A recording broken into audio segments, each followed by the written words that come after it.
Good evening. I hope you can hear me. I know the session is running late, but I've got very few slides to talk through, just about 8. And I'll keep it quick and very, very productive for you. Yeah. So how did I get to GenAI myself? So I'm a chartered accountant, 20 years, started like everyone in the finance organization, then the consulting bug bit me, started doing consulting. Back in EY, I started as a finance consultant, did finance. Then caught on to the RPA wave and the IPA wave, as someone mentioned earlier. And the last 12 months, invested my time heavily on what can be done with AI and GenAI, and largely GenAI. So when I got to this last year in January, I just read an article about a dog shaking hand. And the question the book asked was, when you shake a hand with a dog, does the dog shake hand with you? And the answer is obviously no. Dog never shakes hand, it just does the action. And I took this in my mind and I kept about rotating for 2 months, and I didn't do anything on GenAI. Then I realized that it is able to do my job, why do I, till it is doing the action which is solving my purpose. So a lot of things are crossing in our minds as we think about ChatGPT, large language models, a lot of questions come to our mind, and some of them I've listed for you. But one thing Raki said is, what can we do with data? And I think the most important thing we do with data as finance professional is make it insightful. Having data is one, but making it insightful is the key to using data. The other aspect of data is about 20% of the data is recorded in our systems.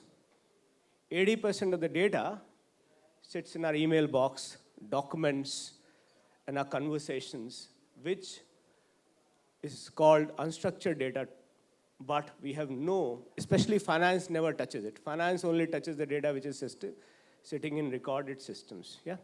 So we never touch that. What GenAI does for us is ability to not just touch the data which is there in a structured format, but also to touch the data which is there, available in our emails, available in our documents, in our PDF files, wherever we have, in our books, and bring it all together. Yeah. Just give a pause here and ask, is there anything which is kind of playing in your mind about generative AI, which is key to you? No. So I think everyone knows this. Generative AI has done tremendous change in the world. 150 million users, 1.6 billion visits to the website, amount of investments that is going in. Yeah, this is all real. And when I started, I felt it is one of those buzzwords that will come and go away, because I saw the metaverse thing happening and it didn't fly. And I thought this is the same way. But after investing 12 months in this, I realized this is something which is going to stay and really make a difference in the way we work. Yeah. I think I gave a PowerPoint differentially. It has come. So transformation in finance demands 3 key things: to be responsive, to be insightful, and to be efficient. What generative AI does to us is allows us to read large amount of data sets. And that is what makes us responsive. It allows us to read through all our structured and unstructured data sets, which makes us more insightful. And all of this happens at a speed that we cannot imagine when we put hundreds of people at work. And that makes us more and more efficient and reduces the cost to work. Yeah? So if we keep these 3 things in mind, ability to infuse generative AI to play is significant for us. But what one thing that GenAI doesn't do?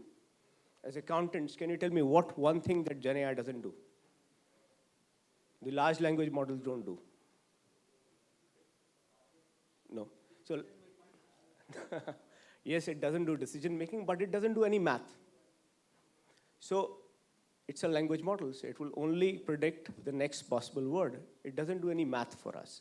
And that's what we need to augment with associated tools around it to make the math work along with the language capability that the model offers us. Yeah.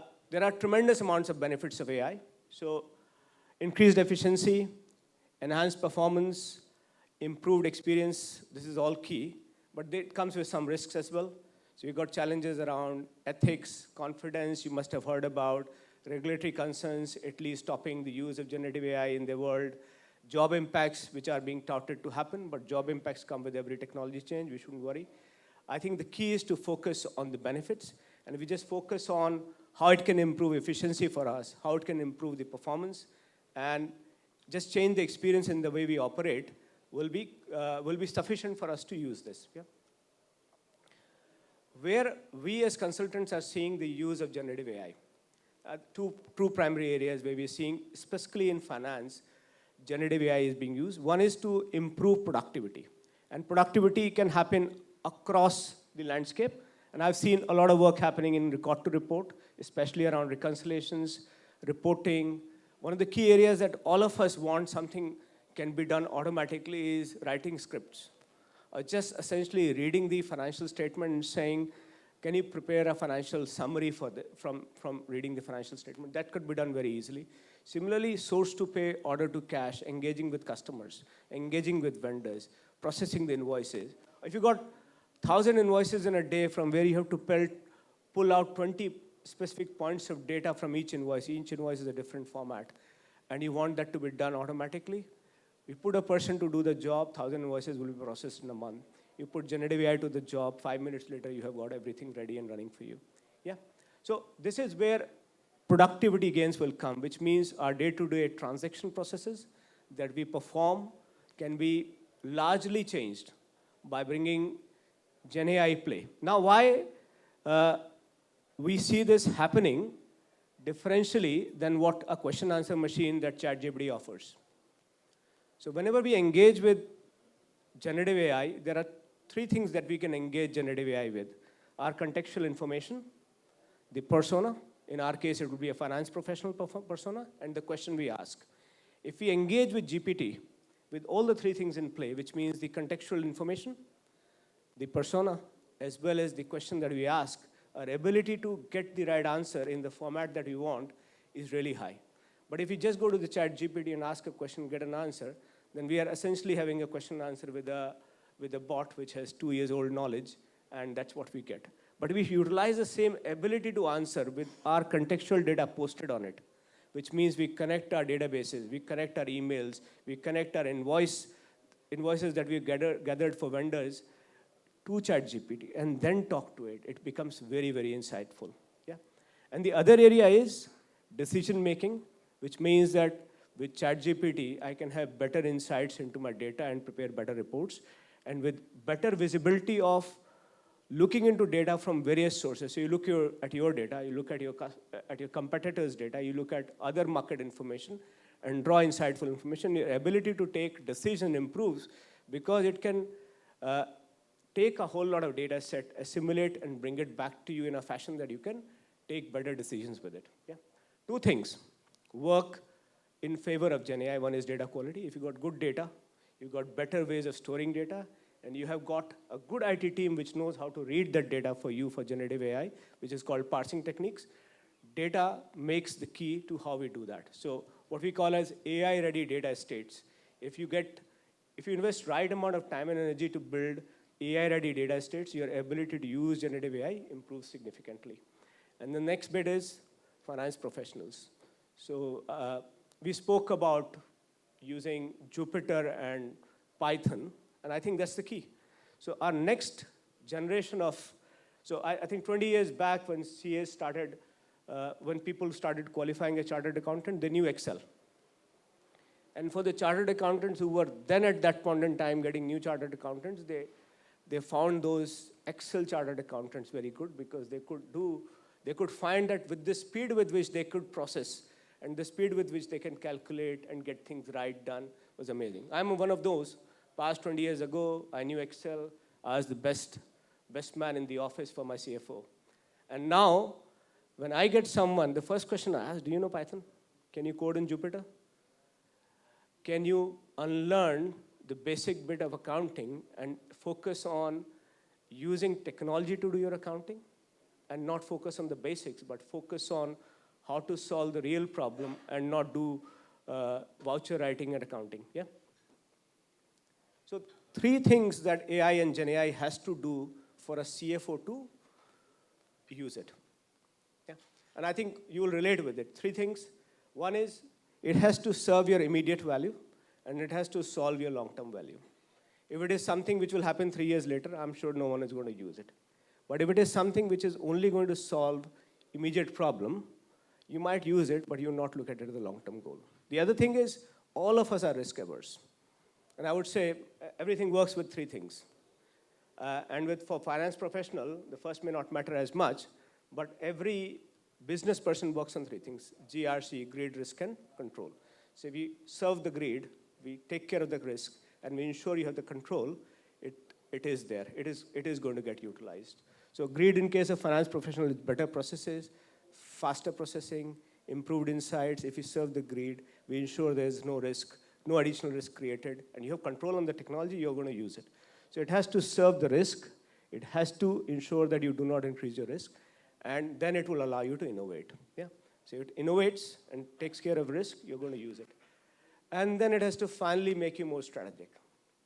So what Raki said earlier was, we provide data. No, we don't provide data. Professionals, finance professionals 15 years ago used to provide data. We all now provide insights. Insights are prepared with hard work. So I went to a large conglomerate a few weeks ago, and they wanted an engine by which assessment could be made for things like, how can my company make an impact in the state of Gujarat? Or how can my company make an impact in the state of Rajasthan? For doing that, you need insights, not just from your own database, but from a large set of database to make it. And that's something which makes you strategic. If a CFO can serve that need for its CEO, then you'll start using it. And that's something which is possible when you use something like an AI or a Gen AI in your organization. Now, why will we use Gen AI? Simple three reasons we should use Gen AI. One is the disruptive potential of using AI or Gen AI is just seamless, boundless. Every day I enter office and think of 2 new solutions, I say, yes, this needs to be added to my book that I will take to my next customer next morning. So, and every day, my bouquet of work that I can do for my customers just goes on and on, which means every time there is a need for you, there are several other possible solutions that will be available through this. It's the data game. The more you can process data, structured and unstructured both, you are better. And with generative AI, and the big data and everything put together coming for you, your ability to process data is significantly high. And again, I'll say 80-20. 80% of data is not in tabular recorded databases. It is lying in your mailboxes. It is lying in the invoices, PDF files, documents in your organization. Yeah. And more importantly, and I wish this is possible for me again, and perhaps a lot of things you also wanted, is can we change our job profile? Isn't that it gets too boring to do quarterly close, monthly close, yearly close, the same planning cycle? If we can change our job profile, this allows us to change our job profile, because most of the boring things I can give it to the technology to do. I can do only the cool work. Yeah. And finally, this kind of from where to where we will move. We'll move from being editors to creators. And this is what we should strive to do. From people executing processes presented with data powered by technology. So read the point. People executing processes. We have to move towards technology powered by data, processes managed by people. So we should engage finances community. The junior most person in finance should be managing the processes and getting the technology to do the job, rather than engaging in reading invoices, processing them one by one, or writing JVs and entering them one by one, or extracting data and kind of putting VLOOKUPs and HLOOKUPs and XLOOKUPs on the files, and then comparing, and then bringing out to the bosses, and then bosses say, no, it is wrong. And we all who have been chartered accountants for 10, 15 years, you look at the balance sheet from, say, like 5 meters away, we can tell that is wrong. All of us can do that. So we look at a balance sheet just hanging like this, we can say it's wrong. But the junior guy who has spent 2 days working on it won't know that. And he learns it over 10 years. We can solve that.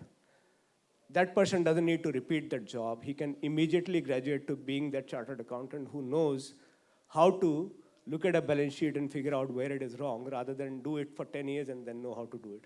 Yeah. I'll just stop here. This is what I had for you today. Thank you.